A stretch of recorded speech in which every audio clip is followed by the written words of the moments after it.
muito grandes, né? A gente não precisa ficar calculando. Mas a gente tem essas procuras por números primos gigantescos, porque, enfim, aí elas vão ser essas nossas chaves para poder guardar as informações. Eu vi o teu vídeo que tu mostra lá, o maior número primo conhecido até recentemente, né? 2019, né? Que é um computador que fica rodando lá, um algoritmo para conseguir encontrar, né? E era um puta número. Sim, é gigantesco. Que o final era -1, era não sei o que é -1. É um 2 elevado a um monte de coisa, -1. É isso. Então, por exemplo, a senha da mensagem podia ser o 7.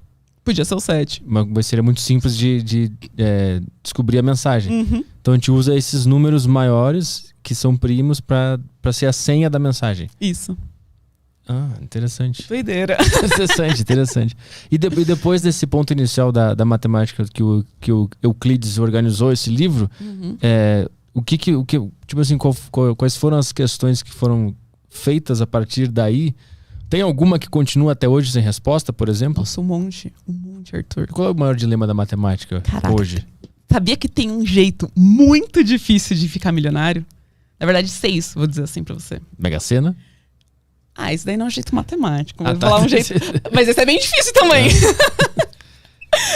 Mas tem jeitos de ficar milionário sendo matemático, que é o seguinte. Tem outras perguntas que a gente pode falar depois do Euclides, mas eu quero contar desse agora, porque é muito legal. As minhas crianças amam quando eu conto isso pra elas.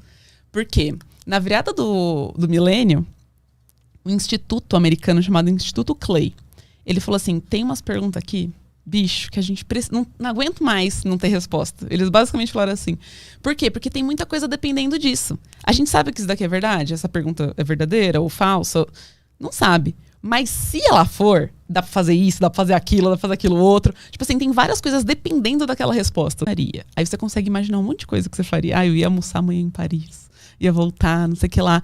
Faz um monte de plano, mas ainda não tem R$1 milhão, entendeu? Então essas perguntas, elas estão amarrando várias coisas importantes da nossa teoria, porque a gente não sabe a resposta delas ainda.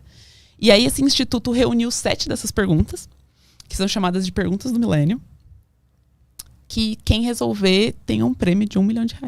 De dólares, desculpa. $1 milhão. É garantido. Resolveu, todo mundo, a rapaziada concordou, né? Ele argumentou lá, todo mundo concordou. Tá aqui, $1 milhão. E quais são? Então, elas são questões complexas. Tem uma matemática bem sofisticada por trás. Mas tem algumas bem conhecidas. Por exemplo, o problema P versus NP, a conjectura de Poincaré, que essa foi resolvida já. Essa história é boa também, se quiser saber. Essa fofoca é quentíssima. Que é essa? A gente pode contar agora, depois a gente volta para as outras. É que a conjectura de Poincaré foi a única respondida até hoje. O que é isso? Explica da forma mais simples possível que eu vou tentar acompanhar aqui. Vamos lá. Tinha uma pergunta lá de matemática que teve um russo que chegou na resposta. Tipo assim, ele conseguiu convencer uma rapaziada. Só que foi tão doído pra ele convencer, porque, tipo, é isso. Todo mundo lá tá duvidando das suas respostas, sabe? Então ele tinha que convencer um tanto de matemática, de que matemáticos e matemáticas, que aquele resultado que ele estava chegando era um resultado verdadeiro. E é muito importante para a ciência que a gente realmente duvide dos resultados do outro, né, no caso da matemática, porque a gente consegue encontrar se tem falha, se não tem, porque afinal, a partir do momento que essa resposta, a gente chegou nessa resposta, a gente usa ela para outras coisas. Então é muito importante que ela realmente esteja demonstrada, esteja argumentada de uma forma correta dentro da matemática, né? E então tem esse preciosismo de querer entender se tá tudo certo, se não. Mas dizem que a rapaziada pegou tão pesado com esse brother, tão pesado, que foi desnecessariamente pesado, assim. Era ego dentro de academia, sabe? E ele resolveu o problema, tava correto, né? Já tá há um tempo aí, correto. Ele recusou o prêmio. Ele falou, eu não resolvi isso daqui por dinheiro, eu fiz isso daqui por amor. Não pegou a grana e ainda largou a vida de pesquisador. Ele não tá mais na matemática. Mas pegaram pesado em que sentido? Na hora da explicação, de falar xingavam ele, humilhavam? O que era? Eu queria estar lá pra ver. Ficaram pressionando muito pra ver se ele tava certo mesmo? Sim, pressionando muito. E muito briga de ego, assim, de, será que ele fez? Não sei se eu duvido que ele fez. Mas muito mais pessoal, sabe? Do que, de fato, pegando os argumentos matemáticos, sabe? Quando a briga sai do escopo do argumento e vai pro pessoal. Rolou uma coisa assim com ele. E aí ele largou a matemática. Então, das 7 questões, uma já foi resolvida? Uma já foi resolvida, que é a conjectura de Poincaré.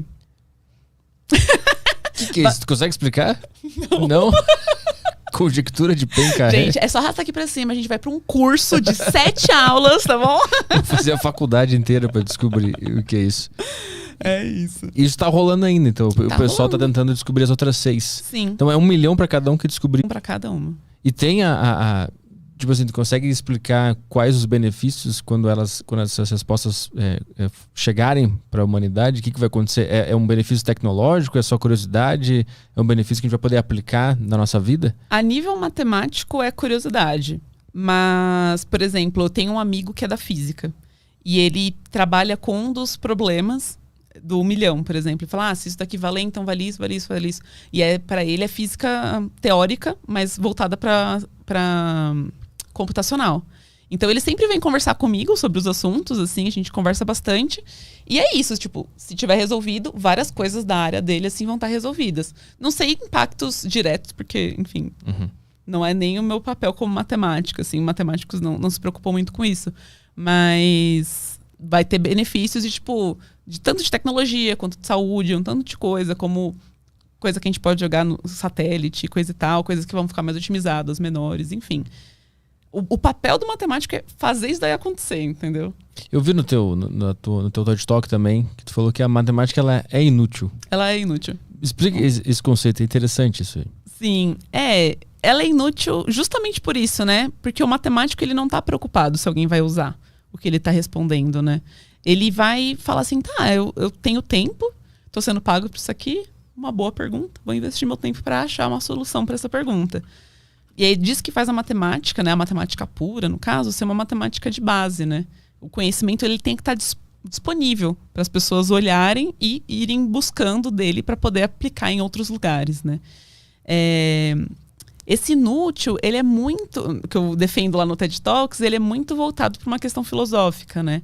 A inutilidade é justamente em não ter uma aplicação diretamente pensada para ela. Então, por exemplo, o dinheiro pra gente é super útil, né? A gente pega o dinheiro para alguma coisa, para comer, para viver, para viajar, para alguma coisa. Agora, a nível acadêmico, a matemática, ela é inútil, porque o valor da matemática está nela mesma, não está aonde eu vou colocar a matemática.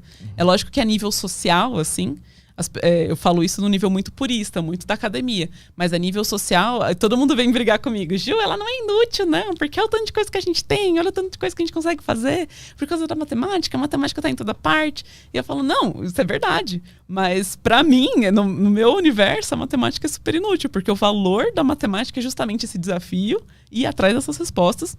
Sei lá quem vai usar, não sei se vai demorar tempo, se o que eu estou resolvendo especificamente vai ter uma aplicação direta, pode ser que o que eu faça alguém vai usar, que alguém vai usar, que alguém vai usar, e aí vai ter uma aplicação, sabe? É justamente sobre criar essa rede, assim. A utilidade, ela pode vir. Ela pode vir. Daqui a um tempo, mas a intenção do matemático, na hora que ele está estudando ali, não é se ela vai ser usada. Não. Na realidade. Mas isso isso implica que a matemática é sei lá, é a vida inteira. E quando tu tá tentando descobrir o que tá acontecendo na matemática, tu tá tentando desvendar a vida, de alguma forma. De alguma forma, sim. E é por isso que eu acredito que ela foi descoberta. Chegamos lá! Voltamos. Completamos o ciclo! Mas e foi muito voltando pra matemática pura, assim, vendo as perguntas que a gente faz, por exemplo, você consegue explicar a conjectura de Poincaré em 5 minutos? Não consigo, sabe? Por isso que eu falo, nossa, a gente criou todo esse negócio pra justificar um tanto de coisa, sabe? E a gente faz essas perguntas super específicas, assim. Mas tem coisas que foram caindo ao longo da matemática? Não, isso não acontece. Nunca? Não acontece. Muito doido, né? Que é diferente da física, da química, né? Que são teorias que são criadas e elas valem até certo ponto. A matemática não tem isso. Tudo que foi descoberto se manteve sendo realidade e a partir dela outras coisas foram descobertas. Né? É porque se uma coisa fosse isso aqui não vale mais, todo o resto ia cair, né? E aí é muito doido, porque quando a gente duvida muito se essas coisas acontecem ou não, a gente pode criar outros ramos. Então, você perguntou do Euclides, né? O que o Euclides fez? Né? O que os elementos têm de tão importante? Ou o que dali surgiu que foi muito impactante? Ele enunciou lá 5 coisinhas que ele falou, a gente vai partir daqui, rapaziada. As 4 primeiras eram coisas que a gente olhava e falava, tá bom, eram frases de uma linha, assim.